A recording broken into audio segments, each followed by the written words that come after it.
On today's edition of Locked On Eagles, Gino and I are going to take a deep look into some stat-based questions for the defensive side of the football in 2022 as training camp is now officially 2 weeks away. That's coming up right here on this edition of Locked On Eagles. You are Locked On Eagles, your daily Philadelphia Eagles podcast. Part of the Locked On Podcast Network, your team every day.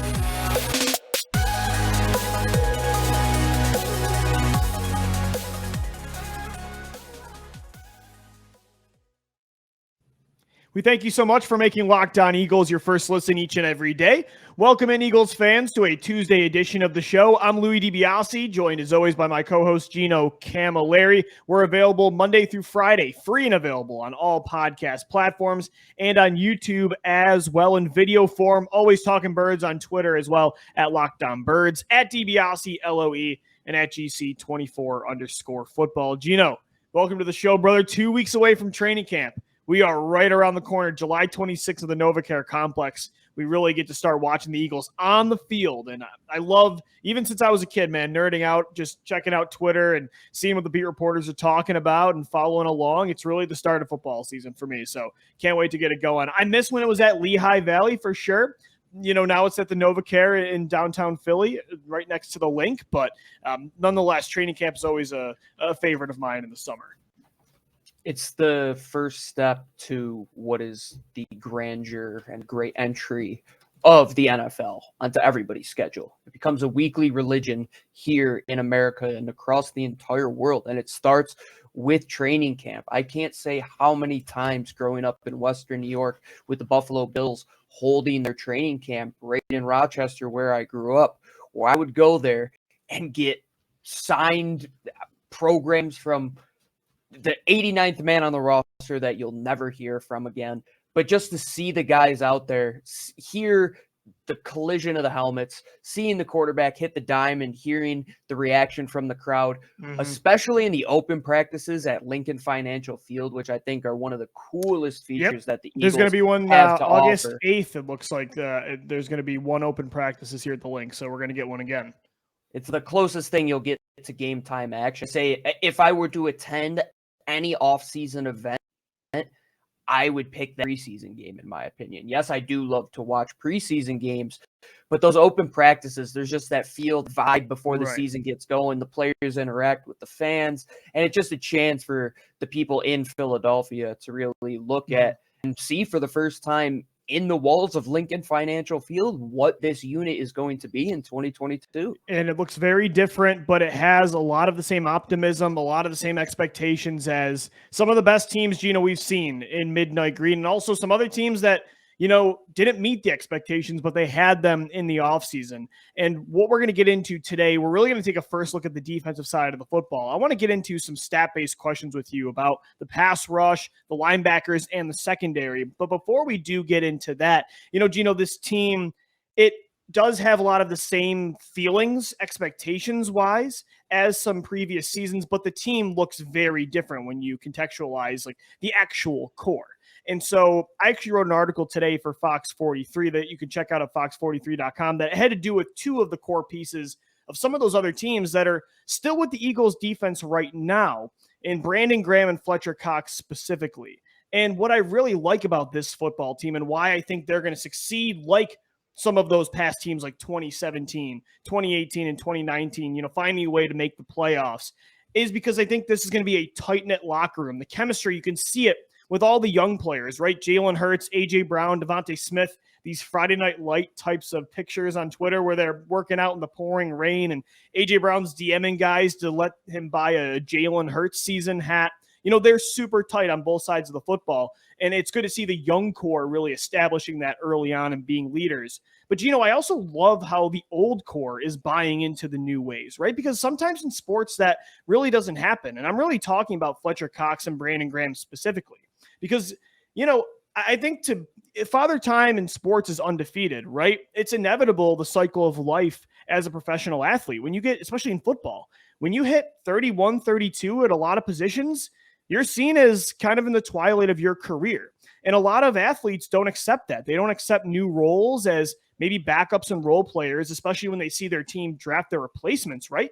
Fletcher Cox sees the Eagles draft Milton Williams in the 3rd round and then Jordan Davis and sign Javon Hargrave to a deal. And, he gets that multi-year deal cut and then gets a 1-year contract. And Brandon Graham sees the Eagles give out a 3-year deal to Haason Reddick and Josh Sweat.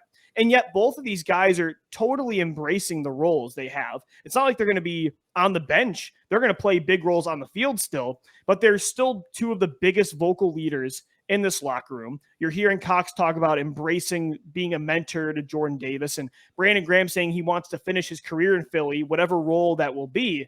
And I love that. I love how much they love being Philadelphia Eagles and willing to, do whatever it takes for the front of their jersey. I think that's so valuable to this football team. And, again, not every athlete, especially in other sports, are willing to do this. So that's going to help, even if their roles reduce on the field. They're going to be crucial this year for sure. I mean, the young guys are going to lead you into the future, but Graham and Cox, especially, setting this example, I think is going to go a long way, the selflessness.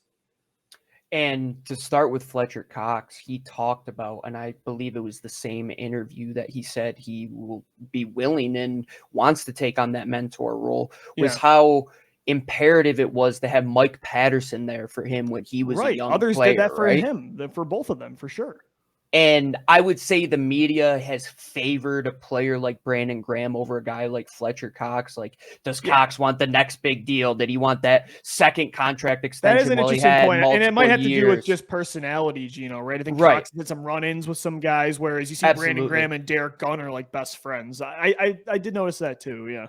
Yeah, and there have been question marks, I would say, from people about Fletcher Cox. Like, is he giving it every down? Is he willing to play above that money? I would say in what he said and taking less money to come back, the words are in the action right there. Right, Gino. He could have went anywhere. This team I bet Pittsburgh would have paid this guy $20 million. Oh, yeah. You don't think the Rams would have wanted to pair him up next to Aaron Donald, who have been the 2 best defensive tackles of the last decade? Like, the fact that this guy, a team said, we don't want you on this current multi-year deal anymore. By the way, we have 2 guys that we've already, ended up taking some of your snaps, and we're going to move up and draft Jordan Davis. And his mentality in OTA still was positive, and he talked about Mike Patterson and this mentorship. Again, like, he would have had every right to feel a different way, but the fact that he didn't you're right, man. Cox, I think, gets a bad rap sometimes through the media. I think what he's done this offseason has set a standard, and I love it. And you look at other teams that the guys get to that age and they might not appreciate them and give back. If you look at, I believe it was the Carlos Dunlap situation in Cincinnati or Geno Atkins. It was one of the two, but that got really ugly between the two. And you're thinking either of those guys is going to be a lifer there. And then the front office, they don't take care of their own. It ends up being a social media war, and he gets moved to Seattle. I think it was Dunlap because he got moved to Seattle. That's what it was. It's happened with a lot of players. Like even Brett Favre in Green Bay, it was ugly. And even with Alshon, it didn't end super smooth in Philadelphia. And, that's just the business side of the NFL. Like, it's okay. It's nobody's fault. Oh, definitely. Fletcher Cox felt a different way and went to another team. I would have totally understood. But I love when it does work out, when both sides do show so much respect. Yeah, it's maturity and respect. That's what it is. And I think it was the same last year with Zach Ertz too. Like, I think Zach Ertz and the Eagles both handled things perfectly. And, although it ended with them replacing him with Dallas Goedert, there's no ill will there. And so that's great. And, they're both going to be still really good players, I think, on the field this year. I thought Fletcher Cox down the stretch was your best defensive tackle last year. He's in that rotation. He's still going to be a starter most of the time on first and second down. And Brandon Graham's not going to have more snaps, I think, than Haason Reddick and Josh Sweat. But, we've seen how crucial that third and fourth defensive end has been with Vinny Curry, Chris Long, Michael Bennett, Derek Barnett. Like, they're still going to have, it's not just the off the field role now. They're still going to be impactful on the field. I mean, Graham 2 years ago had a career year in 2020. If you look at the depth chart from 2021 to 2022 and look at that position, your third option at both spots is exponentially better. When your third guy off the bench, or your first guy off the bench, your third man in the rotation was Haason Ridgeway on the inside last year. Now you're upgrading it to either Jordan Davis, Javon Hargrave, or Fletcher Cox, whatever one of the three. They're all going to get at least 30% of the snaps, I would say. And then look at the outside at how bad Ryan Kerrigan was last year and how much of an impact I honestly forgot. That's how he literally did nothing. But how much of an impact was it year over year when you saw those names that you listed off, Vinny Curry, Chris Long, huge, how much they brought to that defense as that third The pass guy. rush last year struggled mightily role. when Graham went down. Yeah, Gino, they did not have the depth last year. And for the first time in a long time, their defensive line wasn't really that great. So, right. Yeah. And you know, they didn't get the secondary play, which they got in past seasons. It Right. didn't come to fruition. And you can't always rely on those top guys, especially aging players. Fletcher Cox, with the diminished snaps that he's going to get this year, which will still be a very exorbitant amount for that position with the skill that they have there, he's going to be fresh. He's going to be able to command less double teams with all of the players that they have there. I think his efficiency numbers will rise year over year, where he took on a lot of doubles last year, played in a position that really wasn't suited for him. He's more of that 3-tech get up field. He was doing more 2-gap, 0-1 technique stuff in the middle of the interior. Let Jordan Davis do that, and let the big boys and the vets who are going to be in one-on-one pass rush situations where Brandon Graham, who has an arsenal of pass rush moves, with Fletcher Cox, who any player, it's difficult to play one-on-one due to his brute strength and just his overall motor that he brings. I think both of these players now, being quote-unquote more role players than they are true starters, will just get better in their respective positions. Yeah, I think both will age well. Yeah. Last thing on it, Lou, and it could garner them, maybe not Brandon Graham because he'll most likely retire, but Fletcher Cox, it might get him to stay in Philly longer because of this move. If he plays up to that $15 million number and he's willing to be a lifer in Philadelphia, you might get him back and you might still have a dang good player. And you said it a couple weeks ago, it might be Fletcher Cox over Javon Hargrave if they really do believe in Jordan Davis that much. Yeah, if they don't want to really cash in on Javon Hargrave and maybe get a more inexpensive deal and take advantage of, not take advantage of Cox, but take advantage of somebody that wants to be a lifer with Philadelphia, as these guys appear to be. When both sides, that's the priority over money and starting roles, especially when their play starts to decline. You know, it's great if it can end in that kind of smooth transition. And if not, and they go elsewhere, I don't think there's going to be any ill will with the way both sides are handling this. And that's, you know, that's a great sign for sure. And Gino, they're going to be in our next topic coming up in segment 2, because we're going to do some defensive stat questions that I want to get into with you, like who's going to lead this team in sacks. That'll be an interesting conversation to have on the other side. But first, a shout out to one of our sponsors. It's the official sports book of the Locked On Podcast Network. It's Bet Online, your number one source for all your betting needs and sports information. Find all the latest developments, league reviews, and news, including right now the MLB, the Philadelphia Phillies, 6 games over 500, had sole possession of the third wildcard spot in the NL. Lou DiBiase low-key becoming a baseball guy when it comes to betting. I got to bet on something right now in the summer, and I'm using Bet Online. I'm hammering the over with Schwarber hitting these home runs. And I was going to say, man, ERA bet through the Schwarber roof home run Phillies, anytime, every day. Absolutely. So I'm betting right now on the Phillies, and you've got, you know, NFL futures. Who's going to be the MVP, comeback player of the year, rookie of the year, NBA, where's Kevin Durant going to go, or Kyrie Irving? We still haven't seen the Nets trade either of those players. MMA, boxing, golf, everything at betonline.net. Head over to the website today or use your mobile device to check in on all your favorite sports and events, because BetOnline is where the game starts. All right, Eagles fans, welcome back into this Tuesday edition of your daily Philadelphia Eagles podcast, Locked On Eagles. He's Gino Camilleri, and I'm Lou DiBiase. We're 2 weeks away now from training camp, so we're back to daily shows Monday through Friday on all podcast platforms and on YouTube as well. Gino, today we're really getting all in on the defensive side of the football, but want to let everybody know, too, that starting July 28th on the Locked On Podcast Network, Locked On is going to give you the 50 most valuable players in the NFL from the odds makers at BetOnline. So that's available July 18th on Locked On NFL, wherever you get your podcasts, and on YouTube. So the entire league, our entire channel, is getting ready for training camp and the season to get going.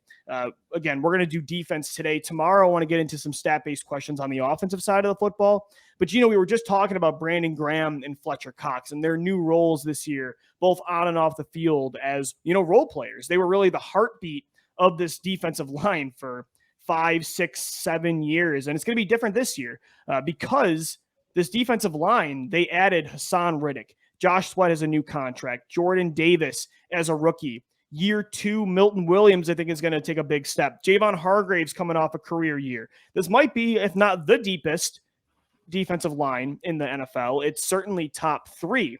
So we know that. And the Eagles have always liked to do that. Like when they're a top tier unit up front, it's by depth. It's by star power for sure. But, a lot of those years, there wasn't really a guy with 15 sacks. It was a bunch of guys having 8, 7, 6. It was, strength in numbers. So it makes it harder to predict this, Gino. But, we mentioned Cox and Graham and pretty much everybody on that unit.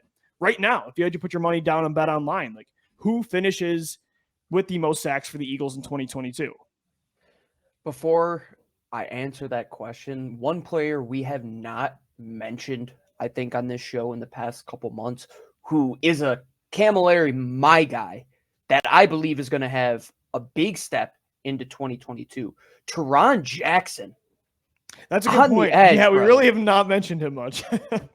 Dude, he might have the best spin move on the team, and he's going to be your 10th option off the bench. Better than Derek Barnett. Johnson as well. More sacks than Derek Barnett? Derek Barnett. Yeah, I actually, wow. Well, maybe that's more fair than Tyron Jackson. I did not want Derek Barnett back. Yeah, you're right. I didn't even mention Derek Barnett. Gino, would you be comfortable making a bet, Tyron Jackson versus Derek Barnett, more sacks?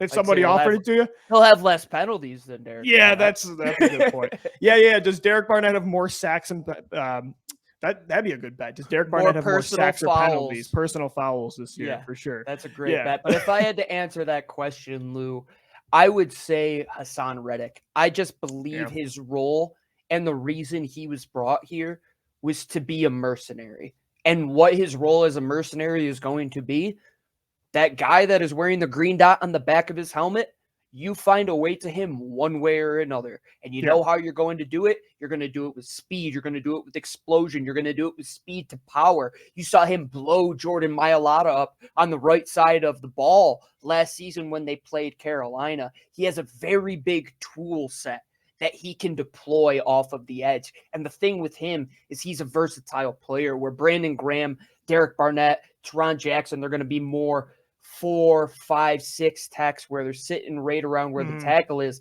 Haason Reddick can go and line up absolutely anywhere. If you saw what the Cowboys did with Micah Parsons last season, where he moved all over that defensive line and his job was to get to the QB, I think the Eagles in a copycat league saw what Micah Parsons could bring and said, I think we could find a role for a player like that, find a very similar athlete with a very similar skill set. Not saying that Haason Reddick is going to be as good as Micah Parsons is or ever was as good as Micah Parsons is, but he's in that very good tier of players that you and I had loved to bring in for this system, which he can also deploy into coverage.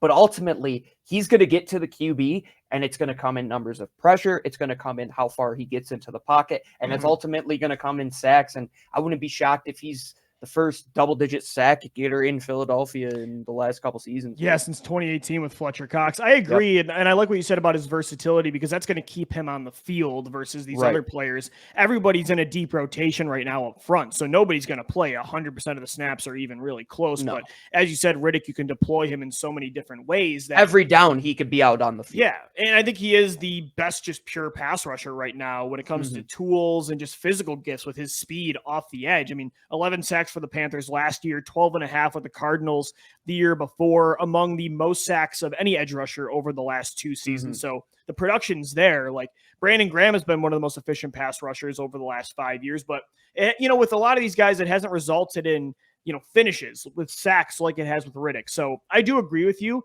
but I do feel like Josh Sweat is, maybe because of all the great moves the Eagles have made this year, he is being a little slept on right now on this side of the football. Like, he last year had career highs in most numbers, including sacks at 7.5 when he finally got to be a full-time starter. And, I don't know if this, and you could probably answer this more than I could, but I was thinking about it in a way. You look at the Panthers last year with Brian Burns and Haason Reddick. Do you think Bingo. and again, I don't know how teams are scheming against those two, but do you think there was like more attention on Burns' side and that was helping Reddick at all get to the quarterback? Could that result this year with like Sweat getting less attention than Reddick, or is that not how it works? Like, I was thinking about that with that dynamic with Burns and Reddick. Would Reddick be more of the Burns this year and Sweat is the Reddick? I think it's going to be a give and take relationship with them. The same way that Brian Burns got his at the same time that Haason Reddick got his as well. And you have to contextualize always the numbers and who they were playing with. You look at the 12.5 sacks he got in Arizona the year before that. Well, they also had Chandler Jones, who commanded a ton of attention, right? There is a boatload of guys that will command a ton of attention. There might be a single player on this roster that hits double digits, but the rest of them, you might see 4 to 5 guys with 6 to 7 sacks this season. And I think Josh Sweat will be in that category. I also believe he has a chance to get to double-digit sacks, and they could potentially have 2 players to get there, because when you talk about the skill set of Haason Reddick, outside of the coverage element, a lot of it is very similar, and Sweat possesses more length than a player like Reddick does. He's probably better against the run than a player like Reddick is, who is more of that outside linebacker who isn't as big of a player at the point of attack, where Josh Sweat has some size on him. I think this unit is going to eat collectively. And that's why Philadelphia has always been great, right, Lou? Because there's never been me, myself, and I outside of a singular player who had 19 sacks and Jason Babin. Everybody else has been a collective for the cause type of player. They know that they're not going to get incredible sack numbers, the pressure numbers, the QB hits, all of the advanced metrics though, Lou, those guys are going to have fantastic seasons when it comes to that. I agree. Here's another one when it comes to sacks. Between the rest of the group here, if you had to pick Brandon Graham, Fletcher Cox, 2 of the guys we mentioned in the first segment, Derek Barnett, Javon Hargrave, we'll throw Milton Williams in there too. Well, so let's say, because I think we both agree, Reddick and Sweat are going to finish atop this team in sacks. Who's third? That one's tougher. And if Brandon Graham wasn't coming off a torn Achilles, I'd normally say he's a slam dunk, but at 34 years old, it'll be interesting to see what he does coming off the injury, what the defensive tackle rotation looks like. I didn't even mention Jordan Davis. I would probably say Graham, but Gino, that's going to be tight too. I think it's going to be tight the entire core. How many sacks did Chris Long have his first year in Philly? That's a good question. 2017, right? He wasn't. 2017. He won a Super Bowl with the Patriots in I could see 2016. Similar numbers to that, because if you look at the depth of that group, very had low. 5. Chris Long had 5 sacks in 2017 with the Eagles, 6.5 in 2018. I'll take that for Graham as my third. If I can get that if I can get that out of Graham or Cox or even Hargrave. Yeah. Like I said, I would say that 6 is the over-under, as I said prior, for a lot of these players. Brandon Graham specifically, you could look at the Vinny Curry role, the Michael Bennett. Probably brings more versatility than a player as in Chris Long, where Brandon Graham can go inside like Michael Bennett could. That's a good point. He could be a beneficiary of playing in that position as well. They deploy these five-man fronts, which you will see a lot in Coach Gannon's his philosophy that he's implementing. You're going to see 3 down interior linemen, probably 2 stand-up rushers. It all just depends where these guys are deployed. And you send 5, you're going to get 5 one-on-one matchups the majority of the time. It all comes down who's going to win. And Brandon Graham, I've seen win one-on-ones more than all of those players combined. I could see Gino like outside of Fletcher, of course. Yeah, I could see a situation where Sweat and Reddick are off the ball on the edge, and you have Jordan Davis eaten up inside, and Brandon Graham being the other hand of the dirt player next to him. I feel like there's a lot of things you could do with easy this 4 eye tech there next to somebody to hold the edge on your outside linebacker. Yeah, definitely. Absolutely, and of course Milton Williams could too, and really all these players are very versatile. I would say it's Brandon Graham. Hey guys, got to interrupt this edition of Locked On Eagles just one more time to give a shout out to one of our sponsors. It's rockauto.com. With the ever increasing numbers of makes and models, it's now impossible for your local chain auto parts store to stock all the parts you need. Why endure often pointless or intimidating questioning and wait while the person behind the counter orders the parts on their computer, choosing the only brand their warehouse happens to carry. When you have computers with access to rockauto.com at home and in your pocket, save time and money with Rock Auto. Don't spend 30, 50, even 100% more for the same parts from your chain store or a car dealership. When you have Rock Auto, their prices are reliably low for every customer, and they have everything you could need: brake parts, tail lamps, motor oil, and even new carpet. Go explore their easy-to-use website today to find the solution to your auto part needs. And make sure when you get to rockauto.com, write down Lockdown in there "How did you hear about us" box so they know that Gino and I sent you. Amazing selection, reliably low prices, all the parts your car will ever need. Visit rockauto.com today. Between Cox and Hargrave, it's tough, Gino. I know Hargrave's coming off a career year, and he faced more double teams in the second half of the season, where I think Cox faced more in the first. I think the attention definitely did shift, and it allowed Cox maybe to take advantage more of some single matchups. But that's tight. Am I crazy for saying I think Cox will have a better year than Hargrave? No, maybe I'm underrating Hargrave. Am I underrating, or I don't know. I feel like I'm too harsh on Hargrave this offseason. Not saying like he's bad, but I just think I know what's coming with the contract and don't know with Milton Williams' step this year and what you could get with Cox on a cheap, deal if he's going to be worth keeping around. Or does Hargrave know that that's the situation and play up to his contract and want it? Yeah, that's true. Contract years, players always play better. It's a good point. Not a bad situation to be in if you're in Philadelphia, where you're sitting here and saying this guy who we would have voted into an all-pro spot in the first 8 weeks of the season, right? He was last amazing. year, is now in consideration to have the 5th most sacks on your team, Lou. If we're talking in terms of the top two, you got your 2 aces on the outside. You have Fletcher Cox and Brandon Graham. The young guys are going to get more playing time. The linebackers, Kyzir White is going to be flying around out there, man. He's going to be sent on some blitzes. This team is just so deep, and the rotation is going to keep everybody fresh. Even the young guys. You don't want to burn their motor in the first few seasons, right? That's why Brandon Graham's career has been able to go this far, if you think about it. He never had those 60, 70% snap seasons for the first 5 years. He was in different schemes with different coordinators that he didn't fit, and he was kept fresh. And he's been able to prolong his career. Same with Fletcher Cox, who's played within a rotation, even while taking on the huge bundle of snaps that you do get on the interior with a bunch of those double teams. That has been their MO. We're going to run a ton of bodies. Doesn't matter who our coordinator, who our coaches, we're building inside out. Starts with the guy right over the center, who they drafted last season being Jordan Davis.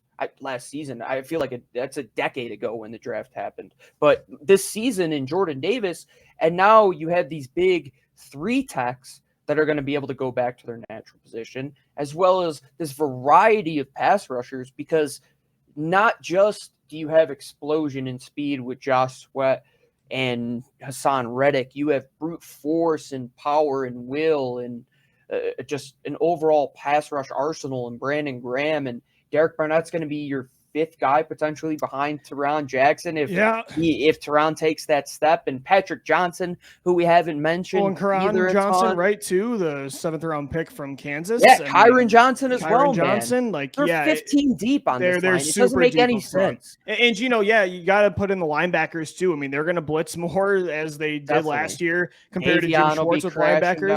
Kyzir White's got speed. We know Davian Taylor's athleticism. And that's what I want to wrap up the show with. Nakobe Dean, I can't wait to see him this year. With linebackers, I got a couple more stat questions for you before we wrap up the show, because linebacker is tough. I think we know right now Kyzir White and Nakobe Dean are going to be the starters, but there's going to be a rotation just like the defensive line. Davian Taylor's going to play. TJ Edwards, we know, is going to get his snaps. Overall, just collective numbers, efficiency, DVOA, tackles for a loss, maybe even forced fumbles and interceptions overall. I think White and Dean are the favorites here. Who do you like to have the better season? I think, White's coming off a career year. He's in a contract season, but Nakobe Dean, let's be honest, I think he was in the conversation to be the best linebacker in this draft and was a first-round talent that had no business falling to the 3rd round. this is a paradoxical question, because do you force Nakobe Dean into a ton of action? Still, if there's any concern with the shoulder, he's most likely going to be the player that they take out in those rotations with TJ Edwards. Yeah, and so Taylor. you feel more comfortable with White when it comes to snaps. I believe Kyzir White should see a majority of the snaps. They haven't had a linebacker that could go out there and play 95 to 100% of the snaps every single game. Kyzir White fits that mold. Yeah. We know what our friends over at Locked On Chargers thought about him. They thought he was a starting caliber player who deserved a contract. He's coming off of a career year in tackles. He's only going to be the recipient of playing in yet another fantastic defense, where last year you had players like Bosa. He played with Melvin Ingram, guys like Jerry Tillery. Now this unit you come to and are going to play in and start in is even deeper than any defense. It's tough though too, man, because like Dean, he has a lot of the same traits that they love in TJ Edwards that make them want to have him on the field, even in obvious passing situations, 3rd and longs, right? But Dean does have the athleticism and the ability to play in the open field that TJ Edwards doesn't have. That's the best linebacker duo they've had since, I think, 2018 with a healthy Jordan Hicks and Nigel Bradham. I think the numbers are going to look great for both of them. It's tight. I think Dean's going to, I know you're right with the injuries and maybe they want to just make sure he's good, but I think he's going to force himself on the field with how impactful he is. I can't wait to watch those two. I believe that if you look at Nakobe Dean's story and where he is now, not getting selected in the 1st nor the 2nd round of the NFL draft, coming in and playing behind Jordan Davis in a city that applauds and overall lauds for a player that is willing to come downhill and put their body on the line, play after play. It's going to be tough in Philadelphia, a very critical, fanatical city, to keep a player off the field in Nakobe Dean who could make impact players within the first 2 weeks. And you would say, well, that's the NFL's fault for letting him get to Philadelphia in the 3rd round. And now they have 3 top quality linebackers that they could rotate in Kyzir White and the athleticism of Davion, which you cannot keep off the field in passing situations, and Kobe Dean's ferocity. This is the most excited I've been about this defense in a really long time. Linebackers matter, Lou. We got to change our tone, brother. They do. Even when they were good, for a few years there during the Super Bowl runs, they weren't like overly entertaining. You know what I mean? Like just the players you have. It was like watching Barnum and Bailey with the Elephants with Alshon Jeffrey plodding down the field. And especially like on defense, I love Brandon Graham, but is he the most exciting defensive end to watch? He is when he's strip sacking Tom Brady in the Super Bowl, but you know what I mean? It's like the type of players they have now are so much faster and more exciting and have a violent style. And the personalities, I think the unit's it's going to be an entertaining product of football that also turns into, good, successful results. And it's a little tougher, in the secondary. The corners look great right now with Slay, Bradbury, and Maddox. Safeties where it's a little interesting. We've talked about it a lot so far this offseason, especially now that they signed Jaquiski Tart. My final question for you, Gino, when it comes to snaps, you've got Jaquiski Tart, Anthony Harris, Marcus Epps, maybe Kevon Walls if he stays healthy. This is the tough one. Who has the most snaps between those 4 safeties this year? I used to do this thing when I took tests, either in high school or college. I would see the first question. If I didn't know the first question, I would instantly flip to the last question. Well, you've just reversed it on me, my friend. But you know what sucked back then when you flipped to the last question? You're like, I don't know that one either. We at least. And then you're just scrolling through trying to find one. You're like, all right, question 7, I got this one. We know 75 to 80% of the defense, and I would say 90 if you actually know. Because if you look at the 3 safeties, I don't know. I guess Anthony Harris is the favorite. And just based on Gannon's comfortability with him. He's had him on his defense before in Minnesota. Year 2, veteran. Jaquiski Tart's the new guy. Marcus Epps is the young guy that's never been a full-time starter.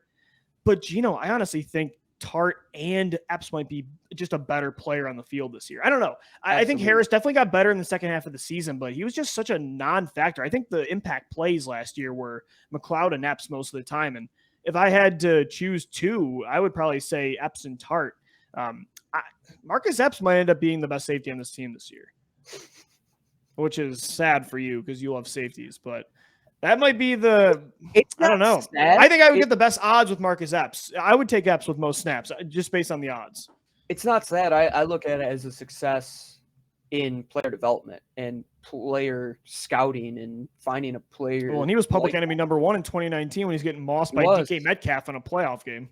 And that's how you don't give up on Good a player. Comeback. Yeah. And you realize how versatile you are. Marcus Epps, he was arguably their best coverage safety last year. He was not allowing players to get their hand on the ball. He was around the ball, playing through hands, forcing passes defended. Anthony Harris, he had hit or miss moments. Jaquiski Tart, I think, is the overall best athlete of the group. Yeah. And then Kevon Wallace's versatility to be that star type of overhang player that could sit in those 6 to 10 yard areas over tight ends. It's going to be a chessboard. If I had to equate them to chess pieces, I would say that the queen and the most versatile player would be Marcus Epps. Guy who can do a little bit of everything. Yeah. It's tight, though, because you're right. I think Tart right now might be the best player, but I think maybe like halfway through the season, you're saying it's Epps. But and then again, Harris has the comfortability with Gannon, the leadership, already being a full-time starter last year. Yeah, that's going to be the toughest question to answer on the defense. That's the $1 trillion question. Yeah, right there. for sure. We want to know what you guys think. Hit us up on Twitter at LockedOnBirds, the stat-based questions. We're going to get into some offensive questions on tomorrow's show. Monday through Friday, we're back daily with training camp at the NovaCare Complex, just 2 weeks away. Subscribe to the podcast on all platforms. Hit us up on YouTube as well. Every video posted each and every day. Also, YouTube exclusive content. And then we're always talking birds on Twitter, as I said, at LockedOnBirds, at GC24_football, and at DiBiase, LOE. That's going to do it for today's Locked On Eagles. Thanks so much for making LOE your first listen each and every day. Make sure your second listen is the Locked On NFL podcast. All the news across the league in under 30 minutes. Got that top 50 most valuable player list from BetOnline unveiling in just 6 days. But until then, and until tomorrow, we're signing off. As always, thank you for downloading Locked On Eagles. Thank you for watching and listening. And let's go, Birds. Fly, Eagles, fly.